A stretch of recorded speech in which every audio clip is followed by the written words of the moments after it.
ఇంకోటి అంటే ఓజీలో ఒకటి పవన్ కళ్యాణ్ గారితో చేస్తున్నా. దాంట్లో సుజిత్ గారు డైరెక్టర్ గారు ధన్యవాదాలు, కుర్రాడు చాలా మంచి కుర్రాడు, ఆయన కూడా నాకు మంచి వేషం ఇచ్చాడు. దాంట్లో ఒక 6-7 సీన్లు చేశానండి పవన్ కళ్యాణ్ గారితో. పవన్ కళ్యాణ్ గారితో 2 సీన్లు చేశాను. అవి కాక ఇంకో 4-5 సీన్లు పడి నాకు. ఓకే, అది రేపు రిలీజ్ అయిన తర్వాత నాకు దాంట్లో కూడా మంచి పేరు వస్తుంది. ఎందుకంటే పెద్ద సినిమా కదా. ఇప్పుడు అది సినిమా రిలీజ్ అయితే పవన్ కళ్యాణ్ గారు ప్రభావం అంతా ఉంది కదా, మామూలుగా డిప్యూటీ సీఎం గా ఉన్నారు. డిప్యూటీ సీఎంగా ఆయన ఆయన సినిమా రిలీజ్ అయితే ఎలా ఉంటుంది. కాబట్టి మేము తప్పకుండా ఓజీలో బాగా కనబడుతుంది. ఓజీలో నాకు మంచి పేరు వస్తుంది నాకు. ఆయన కూడా నా భుజం మీద జేసి డైలాగ్ చెబుతాడు పవన్ కళ్యాణ్ గారు. భుజం మీద డైలాగ్ అప్పుడు చెప్పాడు, ఏంటి వకీల్ సాబ్ తర్వాత మళ్ళీ కలవలేదు మీరు ఆయన అడిగాను నన్ను. మీకు కరోనా వచ్చింది సార్, రాకూడదు అన్నారు. తర్వాత నేను కరోనా నాకు వచ్చింది సార్, రాలేకపోయినాను. బాగా మాడుతుంది, నన్ను బాగా గుర్తుపడతాడు ఆయన. తర్వాత ఇప్పుడు ప్రభాస్ గారితో కూడా చేస్తున్నారు కదా ఫౌజీ. ఫౌజీ కృష్ణగాడి వీర ప్రేమగా చేసామండి హను రాఘోపుడి గారితో. దాంట్లో మంచి క్యారెక్టర్ ఇచ్చాడు నాకు ఆయన, ఒక కామెడీ విలన్ క్యారెక్టర్. ఆ క్యారెక్టర్ బాగా హిట్ అయింది. ఆయనకి నా మీద ఆ దృష్టి ఉంది. అప్పుడు అన్నాడు నాతో, అందుకని మీకు మంచి ఫ్యూచర్ ఉందండి అన్నాడు. ఇంకా వయసు వచ్చేసిన దానికి ఇంకేం ఫ్యూచర్, కళాకారుడికి వయసుతో సంబంధం లేదు, అట్లా డిసప్పాయింట్ కాకుండా అన్నాడు. తర్వాత 9 సంవత్సరాల 17 రోజులు అయింది ఆయన నన్ను పిలిపించిన తర్వాత. కానీ పిలవనంటే ఒక కోడేటి నన్ను రమ్మని వెళ్ళి అల్యూమినియం ఫ్యాక్టరీ సెట్ చేస్తున్నారు, పెద్ద సెట్ వేసారండి. అక్కడికి వెళ్తాను, చూడగానే వచ్చేసి 2 చేతులు పట్టింది. అది గారు చాలా కాలం అయింది మనకు కలిసి అంటే. 9 సంవత్సరాల 17 రోజులు సరే వాళ్ళకి మీరు నేను కలిసాను. నేను చూసుకెళ్ళాను, నేను అన్నీ రాసి పెడతాను, ఎప్పుడు ఎక్కడ చేసాము ఏమిటి అని మొత్తం రాసి పెడతాను. ఇప్పటికి దీంట్లో మంచి వేషం ఉంది, ఒక గూడెం పెద్ద మనిషి వేషం, అది మీరే అనుకున్నాను, మీ పేరు రాసి పెట్టుకున్నాను, మీరు ఏప్రిల్లో మీ డేట్లు పెట్టుకోండి అన్నాడు. తప్పకుండా సార్ అన్న, ఏప్రిల్లో పిలుస్తారని ఆశిస్తున్నా. ఇంకోటి అమితాబ్ బచ్చన్ గారితో మీరు అవార్డు ఇస్తున్నారు కదా, నంది అవార్డు, రాజన్ నంది అవార్డు అమితాబ్ బచ్చన్ గారండి. అప్పుడు చీఫ్ మినిస్టర్ కిరణ్ కుమార్ రెడ్డి గారు, సినిమాటోగ్రఫీ ఏమో డి కిరణ్ గారు. అమితాబ్ బచ్చన్ గారి చేతుల మీద తీసుకోవడం అనేది నిజంగా ఉందండి. నాకు అదే పెద్ద ఫోటో, మా ఇంట్లో పెద్ద ఫోటో, అదే ఫోటో కట్టుకుంటాను. తర్వాత చిరంజీవి గారితో తీసుకున్నారు మీరు అవార్డు. చిరంజీవి గారితో నేను నాటకంలో తీస్తున్నానండి. నాటకాలు సమరం అని నాటికి నేను రాసిన నాటికే. అక్కడ గుత్తా రామరెడ్డి గారిని డైరెక్టర్ వాణిమహల్లో వేయించారు మాకు. అప్పుడు 91లోనే అక్కడ వేసిన దానికి నాకు బెస్ట్ విలన్ అవార్డు వచ్చింది. అప్పుడు చిరంజీవి గారు చేతుల మీదుగా మేము అవార్డు తీసుకున్నప్పుడు. అప్పుడు చాలామంది అంతా సినిమా వాళ్ళు అందరూ వచ్చి చూశారు, చాలా మెచ్చుకున్నాను. అది విలన్ క్యారెక్టర్, దాంట్లో మెయిన్ విలన్ క్యారెక్టర్. మంచి పేరు వచ్చింది. అప్పుడు అన్నీ గుర్తుండలేండి, చిరంజీవి గారికి ఏం గుర్తుండదు. కానీ కాకపోతే నేను ఖైదీ నెంబర్ 150 చేసేటప్పుడు చెప్పా, గ్యాంగ్ లీడర్లో చేశాను అంటే ఏం క్యారెక్టర్ అండి, పలానా క్యారెక్టర్. ఓ ఆ క్యారెక్టర్ మీరేనా, నా క్యారెక్టర్ బాగా గుర్తండి అన్నాడు. అన్న తర్వాత ఒక డైలాగ్ చెప్తే ఆ డైలాగ్ నాకు ఇచ్చారు. నేను మామూలుగా చెబుతుంటే, లేదు నా భుజం మీద చేయొచ్చు చెప్పండి మీరు, భుజం మీద చేయొచ్చు చెప్తా. ఎవరు నమ్మాలి బాబు, శంకర్ బాబు ఇలా చేస్తే మనం ఎలా చెప్పాలి అని చెప్పేసి భుజం మీద చేయొచ్చు చెప్పమన్నాడు. ఆ విధంగా చెప్పడం అంటే గుర్తుపడతాడు బాగా. సో మీరు నాటకాలు చేసి రాశారు, నటించారు, చేసిన అనుభవం చాలా ఉంది. ఇప్పుడు కొత్త డైరెక్టర్లు వచ్చినప్పుడు మీరు ఏమైనా సజెషన్స్ ఇస్తారా, కొంచెం రైటింగ్లో కానీ ఇట్లా కొంచెం మార్చండి ఇట్లా అంటే ఏముందంటే, డైలాగులు సీన్ రాశారనుకోండి, దీంట్లో ఒక సీను ఏదన్నా కొంచెం బాగా కొంచెం మాట మార్చి రాస్తే బాగుంటుందేమో అనిపిస్తే నేను అడుగుతా, ఇట్లా ఇది బాగుందా అంటే బాగుందంటారు. ఈ మధ్య నేను వీడే మన వారసుడు అని ఒక సినిమా చేశాం కందుకూరులో. అది దాంట్లో hero father, hero, producer, director, కథకుడు, లిరిక్ రైటరు, మాటల రచయిత, పాఠం అంతా అతనే.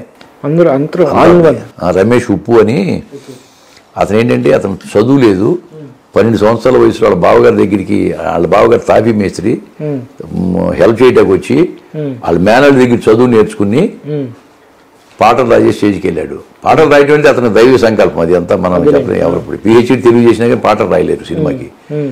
అలా రాస్తూ చదువులేని ఒక తాపీ మేస్త్రి సినిమా తీశాడు, వీడే మన వారసుడు అని. నాకు రాజన్న సినిమా ఇవన్నీ చూసి ఫాదర్గా నువ్వే చేయలేని చెప్పి వచ్చి నాకు కథ కదా చెప్పి నన్ను ఓకే చేశాడు. నేను చేసి వచ్చే 15 రోజులు కందుకూరులో. అద్భుతమైన క్యారెక్టర్ అండి, చాలా మంచి క్యారెక్టరు. ఆయన కొన్ని సీన్లు రాసేటప్పుడు నాకు నా అనుభవంతో కొన్ని అబ్బాయి సీన్ ఇది ఇట్లా చేద్దామా అలా చేద్దామా అని చెప్పి నేను సరి చేసుకునేవాడిని. ఇప్పుడు దాని మీద ఒక చిన్న సిచ్యుయేషన్ ఏంటంటే, నా భార్య నాకు భోజనం పెడతా ఉంటుంది, నాకు పైన చొక్కా ఉండదు, కన్న వేసుకుని ప్లేట్ ఇలా పట్టుకుంటే ఎదురుగా కూర్చుంటారు కదా భార్య, తింటా ఉంటా. బయట టమక వేసుకుంటూ వస్తాడు ఊళ్ళో, టమక వేసుకొచ్చి 50 మందికి తెలియజేసేది ఏమిటంటే ఈ సంక్రాంతి పండగకి మన ఊళ్ళో కుస్తీ పోటీలు పెడుతున్నారు కాబట్టి కుస్తీ పోటీలో పాల్గొనేవారు రావచ్చు, కుస్తీ పోటీలో గెలిచిన వాళ్ళకి 10,000 రూపాయలు బహుమానం ఇస్తాను ప్రెసిడెంట్ గారు చెప్పమన్నారు అని చెప్తాడు. నేను చూసి ఏమే కుస్తీ పోటీలటే అంట, ఇప్పటికి సరే అంటే అంతవరకే సీన్ యాక్చువల్గా. దాన్ని ఏమి ఎక్స్టెండ్ చేశానంటే ఏమే కుస్తీ పోటీలట అనగానే అది అంటే కొంపదీసి నువ్వు కానీ వెళ్తావా కుస్తీ పోటీలకి అంటే పెళ్లి కాకముందు కుస్తీ పోటీకి వెళ్ళోడినే, పెళ్లి అయిన తర్వాత నీతో కుస్తీ పట్లక చస్తున్నా అంటాడు. అంటే ఒక హ్యూమర్ గా ఇలాంటి బాగుంటాయి అంటే చేయండి అన్నాడు. అటువంటి కొన్ని ఇంప్రూవైజ్ చేసి చేస్తూ ఉంటాం. ఓకే, అదేనండి ఒక ఎక్స్పీరియన్స్ యాక్టర్ కి అది కావాలి. అంటే ఇప్పుడు మన సీన్ చెప్పినప్పుడు డైరెక్టర్ కట్ అన్న వరకు ఓకే, దాని కొంచెం మనం ఎక్స్టెండ్ చేయాలి, డైరెక్టర్ కూడా మనకి స్పేస్ ఇస్తారు. ఓకే సీన్ బాగుందంటే ఎక్స్టెండ్ చేస్తారు. సో ఎక్స్పీరియన్స్ బట్టే వస్తుంది కదండి. ఇప్పుడు దీంట్లో కూడా వకీల్ సాబ్లో కూడా మొట్టమొదటి రోజు వేణు శ్రీరామ్ గారు ఆయన డైలాగ్ అట్లా చెప్పాలి ఇట్లా చెప్పాలి అని నన్ను కొంచెం కన్ఫ్యూజ్ అయ్యా. నేను కన్ఫ్యూజ్ అంటే ఆయన అనుకున్నట్టే చెప్పాలి అంతే. అంటే ఆయనకు ఒక వ్యూ ఉంటుందిలే, డైరెక్టర్ ఒక విజన్ ఉంటుంది కదా.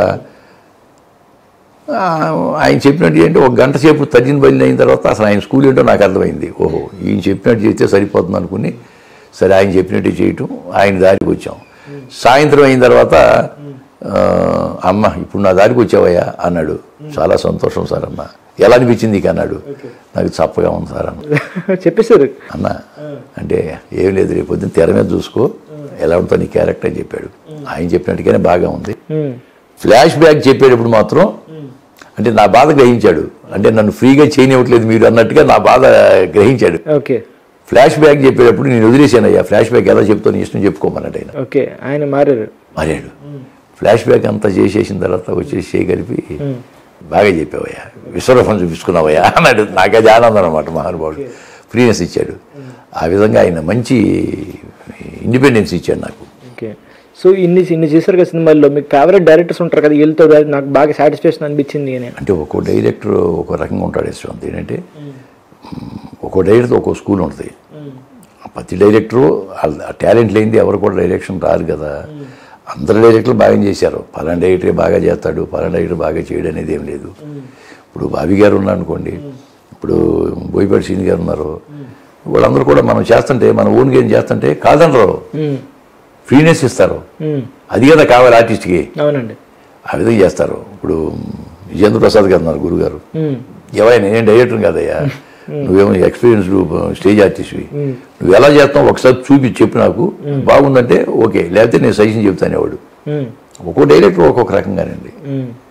కొంతమంది కూడా ఉంటారు, బాబాయ్ ఇది సీన్ బాబాయ్ ఎలా చేస్తావు ఒకసారి చూడు, ఒకటి 2-3 రిహార్సల్ వేద్దాం రాబాయ్ అంటాం, వేస్తాం, బాగుంది బాబాయ్ ఇలా చేయమంటే చేసేస్తాం అంతే. డైరెక్టర్లు అందరూ కూడా ఫ్రీనెస్ ఇస్తారులేండి అసలు.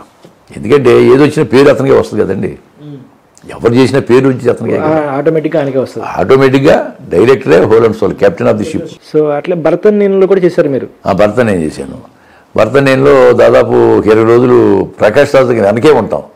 డైలాగ్ ఎక్కడో ఒకచోట ఒక డైలాగ్ ఉంది కానీ డైలాగ్లు ఉండవు, వెనకాల రియాక్షన్సే. అయినా కానీ దానికి ఒక గుర్తింపు వచ్చింది. మేము 3 ఉంటాం ఆయన వెనక, దాంట్లో ఒకటి నేను. అది కూడా బాగుంది. ఈ మహేష్ బాబు గారు వచ్చాయంటే ఆయన పని ఆయన చూసుకెళ్ళిపోతాడు, ఏం పట్టించుకోలేండి.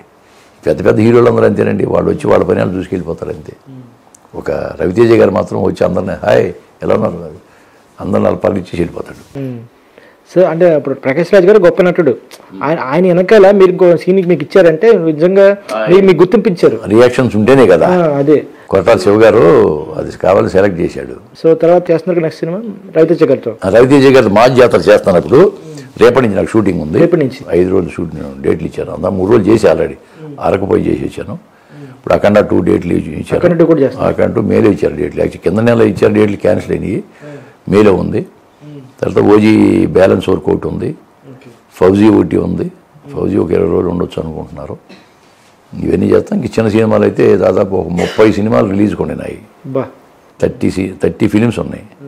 ఈ మధ్య ఇంకోటి చేశారు, రాజ్ నరేంద్ర అని డైరెక్టరు, మల్లికార్జున రెడ్డి అని ప్రొడ్యూసర్ అండి. దాని పేరు ఇంకా పెట్టలేదు, మనం వనం అని పెట్టుకున్నారు. అంటే పర్యావరణం మీద అడవుల మీద తీశారు. దాంట్లో హీరో నేనే హీరో, అదే మెయిన్ క్యారెక్టర్. అది నేను కూడా స్టేట్ గవర్నమెంట్కి సెంట్రల్ గవర్నమెంట్కి ఈ పర్యావరణం మీద అవార్డు కూడా అప్లై చేయాలని ఉంది. అవార్డు కమర్షియల్గా కూడా తీస్తున్నారు. బహుశా కనుక అది సెంట్రల్ గవర్నమెంట్ కానీ అవార్డు కూడా వస్తే మళ్ళీ నాకు బెస్ట్ క్యారెక్టర్ ఆర్టిస్ట్గా నాకు అవార్డు రావచ్చు. అంత మంచి క్యారెక్టర్ చేశా. దాంట్లో కూడా నాకు ఒక సాంగ్ పెట్టారు, మంచి సాంగ్, అడవుల మీద, బ్యూటిఫుల్ సాంగ్. తిరుమల రావు ఎవరో ఒక అతను కొత్తగా ఉన్నాడు, ఒక అతను రాశాడు, అతను బాగుంది, మంచి క్యారెక్టర్. సో మూవీస్ చేశారు మీరు, వెబ్ సిరీస్ కూడా చేశారు. సో వెబ్ సిరీస్కి వచ్చేప్పటికి కొంచెం ఎక్స్టెన్షన్ ఉంటుంది. సో ఎపిసోడ్స్ కానీ మన క్యారెక్టర్ కానీ ఎలివేషన్స్ కానీ ఎక్కువ ఉంటుంది. సో మీరు డిఫరెన్స్ చూసారా? మరీ సీరియల్గా కాకుండా వెబ్ సిరీస్ కూడా ఒక సినిమాలాగా తీస్తున్నారండి. క్వాలిటీ సినిమా క్వాలిటీయే, సినిమా క్వాలిటీయే. మిగతా వీటిలో కూడా మొత్తం సినిమాలకి ఇచ్చినట్టు ఇస్తారు డబ్బులు కూడా మాకు. మరి వెబ్ సిరీస్లో నేను పరువు చేశాను, రెక్కి అంటే నాకు పెద్ద పేరు వచ్చింది. పరువు చేశాను, పులి మేక చేశాను. వెబ్ సిరీస్లో మంచి పేరు వచ్చింది నాకు. అసలు రెక్కిలో అద్భుతమైన నేమ్ వచ్చింది నాకు, చెప్పాలంటే మంచి పేరు వచ్చింది. ఈ రెక్కి 2 కూడా అంటున్నారు, అది ఎప్పుడు స్టార్ట్ అవుతుందో తెలియదు మరి. సరే అండి, ఇంకేమున్నాయి ఫ్యూచర్ ప్రాజెక్ట్స్? ఈ 4G OG కాకుండా ఇంకేమున్నాయండి? వెబ్ సిరీస్ నడుస్తున్నాయి, ఈ సినిమాలు నడుస్తున్నాయి, రిలీజ్ బోర్డు ఉన్నాయి, పెద్ద సినిమా కూడా చేశాము. ఇవన్నీ రిలీజ్ అయితే మళ్ళీ ఇలా చేసుకుంటూ పోవటమే మనం. ఎందుకంటే నా దగ్గర ఏమిటంటే టైం పంక్చువాలిటీ ఒకటి, టైం పంక్చువాలిటీ, సిన్సియారిటీ పక్క, మనలో తేడా ఉండదు, మాయ మాట చెప్పడం అసలు తెలియదు. ఆ సిన్సియారిటీ మీదే అందరూ నన్ను లైక్ చేసి బాగా పిలుస్తున్నారు. 15 సంవత్సరాల నుంచి అలాగే చేస్తున్నామంటే జస్ట్ ఓన్లీ మన సిన్సియారిటీ. అందరితో కలివిడికి వెళ్ళిపోవటం, మన పని మనం చేసుకురావటం, అంతే. ఆ విధంగా నేను బిహేవ్ చేస్తూ ఉంటాను. ఓకే, మీ ఎక్స్పీరియన్స్ బట్టి కొంచెం చెప్పండి. ఆస్పైరింగ్ యాక్టర్స్ అంటే సినిమాలో రావాలి, నేను కొత్తగా నేర్చుకోవాలి, యాక్టర్ ఆర్టిస్ట్ కావాలి, ఏదైనా అనుకునే వాళ్ళకి ఏం చెప్తారు మీరు? నేర్చుకోవాలని తపన ఉండాలి, టైం పంక్చువాలిటీ మెయింటైన్ చేయాలి, సిన్సియారిటీ ఉండాలి. ఓకే, ఎవరు చెప్పినా వినదగుని, ఎవరు చెప్పినా వినినంతనే వేగపడక అన్నట్టుగాను ఎవరు చెప్పినా వినాలి. అది దాంట్లో మంచి ఏదో చేయడం తర్వాత తెలుసుకుని తర్వాత ఆ విధంగా నడుచుకోవచ్చు. కానీ ఎవరు చెప్పినా వినాలి, కానీ వాడు చెప్పేది ఏంటి నేను వినేది ఏంటి అనుకుంటే పక్కపోతాడు. ఓకే, అక్కడ ఆగిపోద్ది, ఇంకా ఆగిపోతాడు, డెఫినెట్గా ఆగిపోతాడు. నేర్చుకోరు కదా. అక్కే నాగేశ్వర లాంటి వాళ్ళు ఇంకా నేను ఆలే నేర్చుకుంటాను అన్నాడు ఆయన. ఏది అన్ని సంవత్సరాలు 80 సంవత్సరాలు చేసి నేను నేర్చుకుంటాను అన్నాడంటే మనం ఎంత వాళ్ళమండి? అదేనండి కదా. ఒక్కొక్క ఎక్స్పీరియన్స్ ఒక రకంగా ఉంటుంది. మన ఒక వెబ్ సిరీస్ చేశా, మాయాబజార్, ఇంద్రప్రస్థం అని మార్చేసి మాయాబజార్ పెట్టారు దేవాకట్ట గారు. ఆటోనగర్ సూర్యాలో నాకు మంచి వేషం ఇచ్చాడు ఆయన, నాకు పిలిపించాడు ఒక రైతు వేషం. దాంట్లో ఒక 2 పేజీలు డైలాగ్ పంపించాడు, ముందు రోజు పంపించి రామోజీ ఫిలిం సిటీలో షూటింగు 4:30కి ఈవినింగ్ 4:30కి నా గాంధీ గారిని పిలవన్నాడు షాట్. 200 మంది రైతులను కూర్చోబెట్టాడు. ఓకే, డైలాగ్ చెప్పాలి, రైతులను ఉద్దేశించి చెప్పాలి, మంచి డైలాగు. అని ఇప్పుడు చెప్పకూడదు కానీ డిస్క్లోజ్ చేయకూడదు. గాంధీ గారు మరి చూసుకుందామా 2 పేజీల డైలాగ్ చూసారా అన్నాడు. గురుగారు చూశానండి అన్నాను. ఒకసారి చూద్దామా చేసేద్దామన్నాడు. చేసేద్దాం సార్ అన్న. చేద్దామా అన్నాడు. చేద్దామన్నాను. ఇప్పుడు కెమెరా ఆన్ చేసి, కెమెరా ఉంది, కెమెరా సెన్స్ మనకు ఉంది కదా, అంతే. 2 పేజీల డైలాగు అనర్గళంగా చెప్పేశాం. ఆయన ఎంత హ్యాపీ ఫీల్ అయ్యాడంటే గాంధీ గారు, అందుకే మీకు ఈ డైలాగ్ రాశా. ఆయన డైలాగ్లు అసలు మార్చలేదు, మనం ఓన్ చేయటేకుండదు. దేవాకట్ట గారు అద్భుతం రైటర్, ప్రస్థానం తీశాడు కదా, ఆయన డైలాగ్ మార్చడం లేదండి. చెప్పేటప్పటికి ఆశ్చర్యం ఆయనకి బాగుంది. సరే 2-3 యాంగిల్స్లో తీశాడు, అయిపోయింది. 5:30 అయిపోయింది సీన్, పెద్ద సీను. ఆయన చాలా హ్యాపీ ఫీల్ అయ్యాడు. అది కూడా చాలా బాగుంటుంది. అది టెలికాస్ట్ ఉంది తొందరలోనే, నెట్ఫ్లిక్స్లో దీంట్లో వస్తుంది అంటున్నారు. మంచి ఎంకరేజ్ చేస్తానండి. నాకు చెప్పండి, మీ ఛానల్ ద్వారా చెప్పేదంటే నన్ను ఎంకరేజ్ చేస్తాను. నిర్మాతలకి, దర్శకుడికి, రైటర్స్కి, తోటి నటీనటులకు, సాంకేతిక నిపుణులు కూడా నేను ధన్యవాదాలు తెలియజేసుకుంటా.